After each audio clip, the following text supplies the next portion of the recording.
Good afternoon, folks. Dennis Jr. here with Zager Guitars in Lincoln, Nebraska. This video, we're going to go over how to make a guitar humidifier. You can find these things out on the World Wide Web. You can find them at your local guitar stores. But I will say 95% of the ones that I have seen are literally worthless. A lot of these humidifiers that they make for guitars, the elements that they're using to disperse the humidity are very small. They'll be like a sponge about this big. And unfortunately for you customers out in drier areas, I've had customers trying to put in, the ones that clip into your sound hole that cover your sound hole. I won't name names. The ones that dangle in here that get water on your sound hole label. They just don't disperse enough humidity to even keep up with some of these climates in the desert. Like Phoenix and Nevada, our customers down there. We have customers in Alaska, all over the world. In Nebraska here, we get some really brutal weather, and it's not so much the outside humidity, it's if you have a cold day outside that's 20 degrees and your furnace is running, it's the air coming from your furnace that's putting out that dry air. So even though it's snowing outside here in Nebraska and it's maybe 80% humidity outside, but if it's 20 degrees out or 0 degrees out, your furnace is running full time and it's dispersing dry air. I mean, we've had times when our humidifiers went out here in the shop, and we like to keep the shop at 45 to 55% humidity. That's the same that Martin, Taylor, Gibson, all guitar companies keep their shops at, just to maintain the woods of their guitars. But it went out one weekend and we dropped to 10% like that, just because it was very cold out, the heaters were running, and the dry air comes out. And when those things happen, you'll notice on your guitar, the big problem is on any acoustic guitar, the face will slightly drop, just slightly, because those woods are condensing. Now the good thing is a humidifier, and a good proper humidifier with a large enough element will get that water back into your guitar and allow that face to bow out as it did when it was brand new. When we shipped your guitar, the face bowed out. But as dryness comes in, it can sink to flat. It can even actually dip, kind of like a salad bowl, and you do not want that. But again, the good thing is you can get that face back out. These guitars are extremely resilient. The higher quality guitars always are. You've got real natural solid woods here. So if you get the right water back into the woods, they should bounce back out and your guitar should be playable again. And I've got videos. Watch our video on string buzzing. I think it's about the third one down on our help page at zager.com/help. That goes into more detail about the conditions, what your guitar looks like if it's dry. Also, go to our help page at zager.com/dry.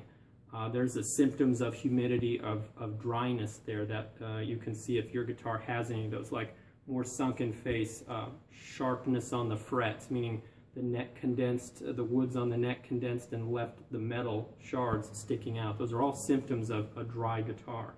But today I'm going to show you how to make a proper humidifier, and I tell you it's really cheap. Most of you should have these things at home and able to make one of these. And it's very simple, essentially a Ziploc baggie.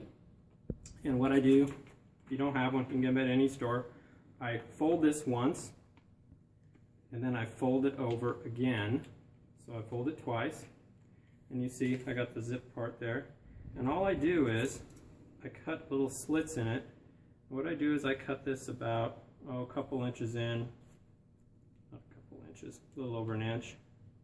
And I make slits about every ½ inch. So see what I'm doing here? I'm cutting about 2/3 of the way through. Hopefully you kind of got a zoom there. And what this is going to do, it's going to allow the humidity to disperse in your guitar. I mean, you could throw a towel in there, but you're going to have wet leaning on those woods, and we don't want that. This is going to protect it against that. It's a very simple thing. But see, here we go, fold it out. And you've got all these little vents here in this bag. And simply what we do is we open the bag, and we take, now this I soak down with water. I just put it under the sink. This is a regular towel, about so big. You can get a couple small rags. Depending on how much humidity you want to get back, and if you've got a guitar that's really dried out, you're going to want to get a pretty big towel in there in this type of setup. If it's just a maintenance thing, then I would recommend you could use the same type of thing of towel here, just not as wet. Right now I have it to where I can still squeeze water, so this is pretty heavy. This would be going into a guitar that's really dry. And basically what I do, I just put this in the bag.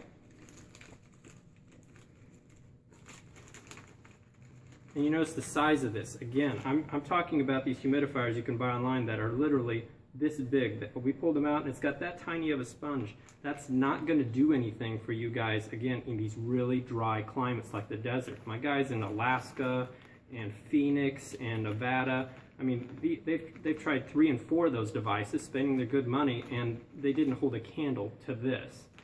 And as you can see, there's a lot more versus this small. This is huge, so a lot more power there.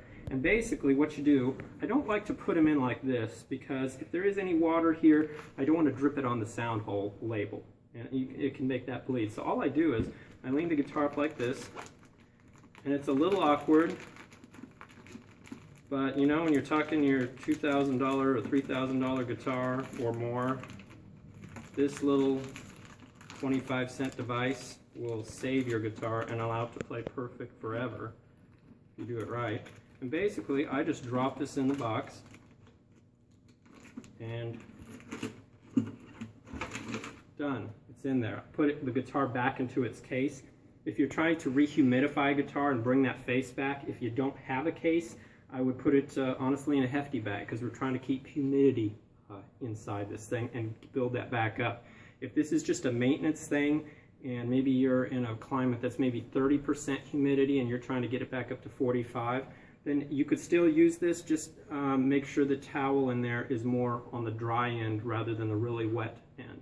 And you can monitor. Our cases all have our digital humidity sensors in them, so you can see what the ambient humidity is inside your case and measure it that way. But for you guys, again, in the desert where you've given up all hope on all these guitar humidifiers out there, this will get the job done. And when it does dry out, you know, I mean, we've stuck these in where bone dry guitars and sopping wet, these big, what I just showed you, we stuck in. 3 days later, we pull it out and it's bone dry, meaning all that water was absorbed into the woods. And if that happens, wet it down again, put it back in there, and get some more water into those woods. And you can do that until it stops drying out. That tells you right there you've got enough water into the woods. But that is our humidifier. We've been using that type of setup for about 50 years here. We've tried all the humidifiers out there. Unfortunately, nothing seems to work as well as the basic, this setup that I just showed you here with zip